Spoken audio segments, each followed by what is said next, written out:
नई सरकार के गठन के बाद जम्मू कश्मीर विधानसभा में अनुच्छेद 370 को लेकर जमकर घमासान जारी है। विधानसभा के शीतकालीन सत्र में खूब हंगामा जारी है। गुरुवार को तो जम्मू कश्मीर विधानसभा अखाड़े में तब्दील हो गई। सत्ता पक्ष और विपक्ष के विधायकों के बीच जमकर मारपीट हुई। हंगामा बढ़ता देख पहले 20 मिनट और फिर शुक्रवार तक के लिए सदन की कार्यवाही को स्थगित करना पड़ा। कैसे हुई विधानसभा में हंगामे की शुरुआत? विधानसभा में हंगामे की शुरुआत तब हुई जब लंगोट विधानसभा क्षेत्र से विधायक खुर्शीद अहमद शेख ने सदन में अनुच्छेद 370 का बैनर दिखाया। विधायक खुर्शीद अहमद शेख बारामूला से लोकसभा सांसद इंजीनियर राशिद के भाई हैं। वही इंजीनियर राशिद जो 2016 में जम्मू कश्मीर में आतंकी फंडिंग के आरोप में यूएपीए के तहत गिरफ्तार हुए और 2019 से तिहाड़ जेल में बंद हैं। बीजेपी विधायक और विपक्ष के नेता सुनील शर्मा ने इसका विरोध किया। बीजेपी का आरोप, मारपीट में 3 विधायक घायल हुए। बीजेपी विधायक सदन के वेल से होते हुए खुर्शीद अहमद शेख के पास पहुंचे और उनके हाथ से बैनर छीन लिया। इस दौरान नेशनल कॉन्फ्रेंस के विधायक शेख के समर्थन में आ गए और बीजेपी विधायकों से भिड़ गए। दोनों पक्षों में हाथापाई हुई। मार्शलों ने आरएस पठानिया समेत कई बीजेपी विधायकों को सदन से बाहर निकाल दिया। बीजेपी का आरोप है कि सत्ता पक्ष के विधायकों के हमले में 3 बीजेपी विधायक घायल हुए हैं। कल असंवैधानिक तरीके से रेजोल्यूशन रखा गया, संवैधानिक तरीके से पारित हुआ। कुछ लोगों ने, कुछ हमारे विधायकों ने कहा कि उसके ऊपर डिस्कशन होनी चाहिए, बैल के बीच में आए, लेकिन उसके बावजूद जिस तरीके से उसको पारित हुआ, और सबसे बड़ी विडंबना यह है कि आज जिस तरीके से स्पीकर साहब के इशारे के ऊपर मार्शल्स ने एक्ट किया और नेशनल कॉन्फ्रेंस के कुछ विधायकों ने हमारे विधायकों के साथ धक्का मुक्की की और उसके बाद किस तरीके से घसीट कर हमारे कई विधायकों को जो था वो बाहर ले जाया गया, जिसमें हमारे 3 विधायक जो थे वो जख्मी भी हुए हैं।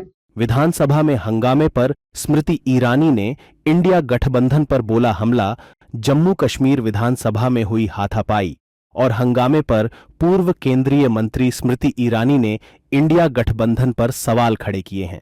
उन्होंने कहा कि इंडी गठबंधन ने जम्मू कश्मीर में भारतीय संविधान का गला घोंटने का प्रयास किया।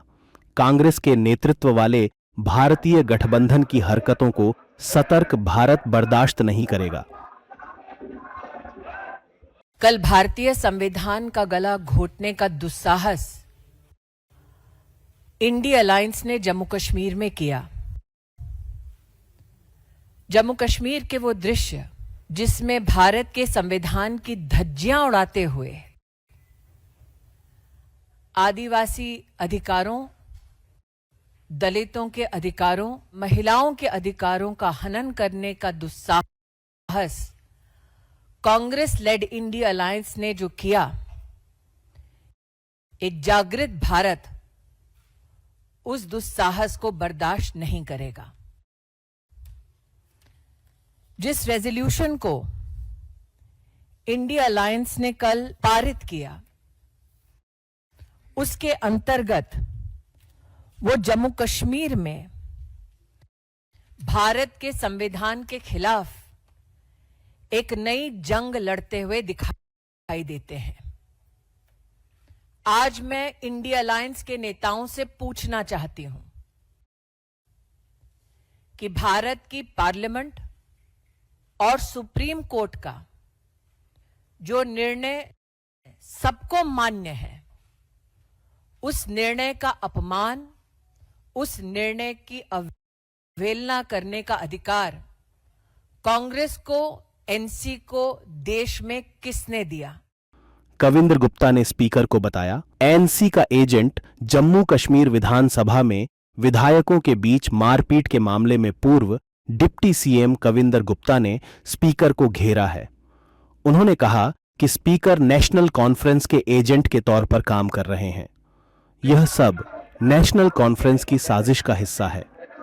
मुझे लगता है कि जो सदन है उसको गुंडागर्दी का अखाड़ा बना दिया गया।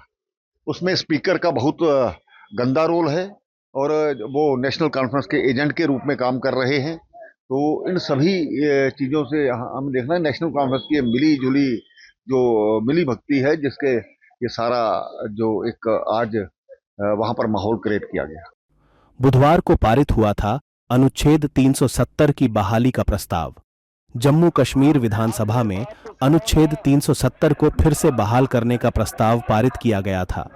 बीजेपी ने आरोप लगाया था कि नेशनल कॉन्फ्रेंस जम्मू कश्मीर के लोगों को गुमराह कर रही है और कोई भी अनुच्छेद 370 और 35A को वापस नहीं ला सकता।